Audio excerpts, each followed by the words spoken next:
கிறிஸ்துவுக்குள் அன்பான தேவ ஜனமே, ஆண்டவராகிய இயேசு கிறிஸ்துவின் இணையற்ற நாமத்திலே உங்கள் அனைவருக்கும் என்னுடைய வாழ்த்துக்களை தெரிவித்துக் கொள்கிறேன். காலச்சக்கரம் வேகமாய் சுழன்று கொண்டிருக்கிறது. 2025 வருடத்திலே அதற்குள்ளாய் 9 மாதங்களை நாம் கடந்து 10வது மாதத்திற்குள்ளாய் நாம் கடந்து வரும்படியாக கர்த்தர் நமக்கு உதவி செய்திருக்கிறார். இது கர்த்தருடைய பெரிய ஈவு, அவருடைய தயவு, அவருடைய கிருபை. இந்த மாதத்திலும் ஆண்டவர் நமக்காக நல்ல வார்த்தைய வாக்கு தத்தத்தை கொடுத்திருக்கிறார். எரேமியாவின் புஸ்தகம் 29வது அதிகாரம் 11வது வசனம் இப்படியாக சொல்கிறது: நீங்கள் எதிர்பார்த்திருக்கும் முடிவை உங்களுக்கு கொடுக்கும்படிக்கு நான் உங்கள் பேரில் நினைத்திருக்கிற நினைவுகளை அறிவேன் என்று கர்த்தர் சொல்லுகிறார். அவைகள் தீமைக்கு அல்ல, சமாதானத்துக்கு ஏதுவானவைகள். எவ்வளவு ஒரு அருமையான ஒரு வாக்கு தத்துவம் பாருங்கள். ஆங்கில வேதாகமத்திலே மிக அழகாக சொல்லப்பட்டிருக்கிறது. For I know the plans I have for you, declares the Lord.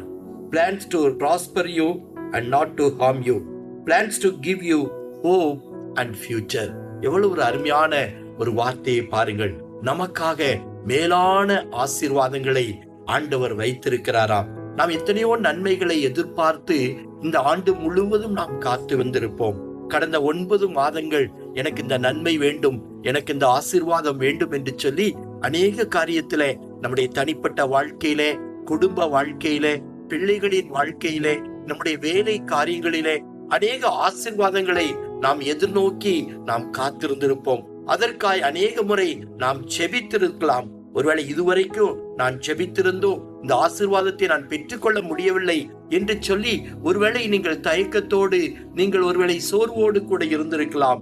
இந்த மாதத்திலே கர்த்தர் நமக்கு ஒரு நல்ல வார்த்தைய இயேசுவின் நாமத்திலே ஆண்டவர் கொடுத்திருக்கிறார். நீங்கள் எதிர்பார்த்திருக்கிற நன்மைய, நீங்கள் எதிர்பார்த்திருக்கிற ஆசீர்வாதத்தை கர்த்தர் கட்டாயம் இந்த மாதத்திலே உங்களுக்காக செய்வதாக ஆண்டவர் வாக்குரைத்திருக்கிறார். ஆகவே நாம் சோர்ந்து போக வேண்டிய அவசியம் இல்லை. ஐயா, நான் நீண்ட காலம் காத்திருக்கிறேன் என்று சொல்லி ஒருவேளை நீங்கள் யோசித்துக் கொண்டிருக்கலாம். வேதம் சொல்லுகிறது, நெடுங்காலம் காத்திருப்பது இருதயத்தை இளைக்க பண்ணும், ஆனால் விரும்பினது வரும்போதோ ஜீவ விருட்சம் போல இருக்கும் என்று ஆண்டுடைய வார்த்தை சொல்கிறது.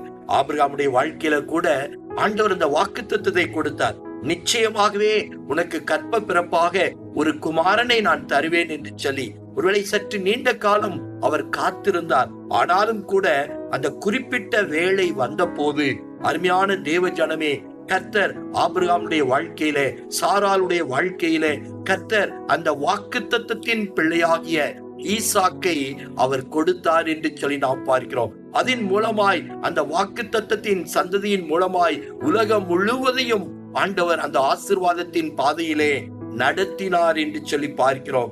அன்பு தேவ பிள்ளையே, இந்த மாதத்திலே கட்டாயம் இயேசுவின் நாமத்திலே நீங்கள் எதிர்பார்த்த நன்மைகள், எதிர்பார்த்த ஆசீர்வாதங்கள் இயேசுவின் நாமத்திலே ஆண்டவர் நிறைவேற்றி தருவதற்கு அவர் வல்லமுள்ள தேவனாய் காணப்படுகிறார். ஆகவே நம்பிக்கையோடு இருப்போம், விசுவாசத்தோடு கூட இருப்போம். நம்முடைய நம்பிக்கையை இழந்து போக வேண்டிய அவசியம் இல்லை.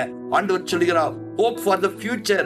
உங்களுக்கு எதிர்காலத்தை குறித்த ஒரு பயம் இருக்கலாம், ஆனால் ஆண்டவருடைய நம்பிக்கை கர்த்தர் உங்களிடத்திலே தந்திருக்கிறார். கிறிஸ்துவின் நம்பிக்கை நமக்கு ஒரு அச்சாரமாய், நங்கூரமாய் இருக்கிறது.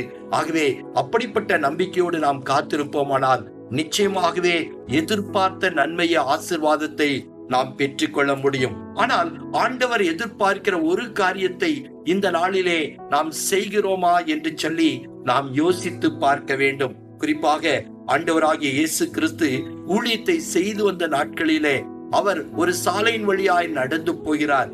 அவருக்கு பசி உண்டாகிற்று. ஆகவே தூரத்தில் ஒரு அத்திமரத்தை பார்க்கிறார். இந்த அத்திமரத்தில் ஏதாவது ஒரு பழம் இருக்கும், அதனுடைய பசியை போக்கும் என்று எதிர்பார்ப்போடு, ஆவலோடு, வாஞ்சையோடு அவர் கடந்து போய் பார்த்தார். ஆனால் அதிலே இலைகள் மட்டும்தான் இருந்தது, கனிகள் இல்லாமல் இருந்தது. ஆண்டவர் ஏமாற்றம் அடைந்தார். அன்பு தேவ பிள்ளையே, இன்றைக்கு நம்முடைய வாழ்க்கையை கூட ஆண்டவர் உற்று பார்க்கிறார். ஆண்டவர் எதிர்பார்க்கிற நன்மைகள், ஆண்டவர் எதிர்பார்க்கிற ஆவியின் கனிகள் நம்முடைய வாழ்க்கையில இருக்கிறதா என்று சொல்லி நாம் யோசித்து பார்த்து அப்படிப்பட்ட ஆவிக்குரிய குணாதிசயங்களை நாம் பெற்றுக்கொள்வோமானால் நிச்சயம் ஆண்டவர் இந்த மாதத்திலே உங்களை ஆசீர்வதிக்கவே ஆசீர்வதித்து நீங்கள் எதிர்பார்க்கிற விரும்புகிற ஒவ்வொரு நன்மையும் ஆண்டவர் கட்டாயம் தந்து உங்களை ஆசீர்வதிக்கவே ஆசீர்வதிப்பார். கண்களை மூடி நாம் ஜெபிக்கலாமா? கிருபை நிறைந்த அன்பின் தகப்பனே, இந்த புதிய மாதத்திற்காக நாங்கள் உமக்கு நன்றி செலுத்துகிறோம்.